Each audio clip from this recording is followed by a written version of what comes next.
How do contrast agents work in brain scans? Imagine trying to see a city at night with only the streetlights.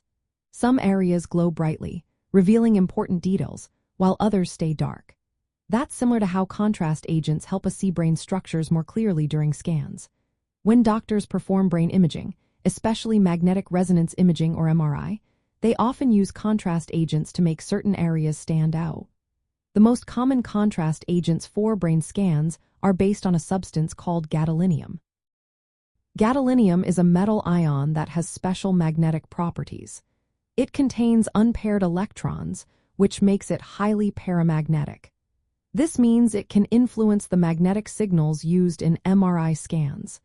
When gadolinium is injected into a vein, it quickly spreads through the bloodstream and into the tissues of the brain. In healthy brains, the blood-brain barrier acts like a filter, preventing many substances from entering the brain tissue. Gadolinium usually cannot cross this barrier easily. But in cases where there is a brain tumor or other abnormality, the blood-brain barrier becomes disrupted or leaky. This allows the gadolinium to escape from the blood vessels into the surrounding tissue. When this happens, the areas with gadolinium in them appear brighter on the MRI images, especially on T1-weighted scans. This brightness helps doctors identify where the tumor is, how large it is, and whether it has invaded nearby structures. It also helps distinguish tumor tissue from swelling or dead tissue, which is crucial for planning treatment. There are different types of gadolinium-based contrast agents. Most are classified as extracellular fluid agents, meaning they distribute quickly from the blood into the spaces between cells. After injection, they are mostly eliminated through the kidneys, usually within a few hours. Some agents are partially processed by the liver, but this is less common. The temporary retention of gadolinium in tumor tissue enhances the contrast, making the abnormal areas more visible. Historically, other contrast agents like air or carbon dioxide have been used, but these are rarely used today because of safety concerns. In clinical practice, contrast-enhanced MRI is vital for detecting brain tumors. It helps determine the size, location, and extent of the tumor, and whether it has spread or caused swelling.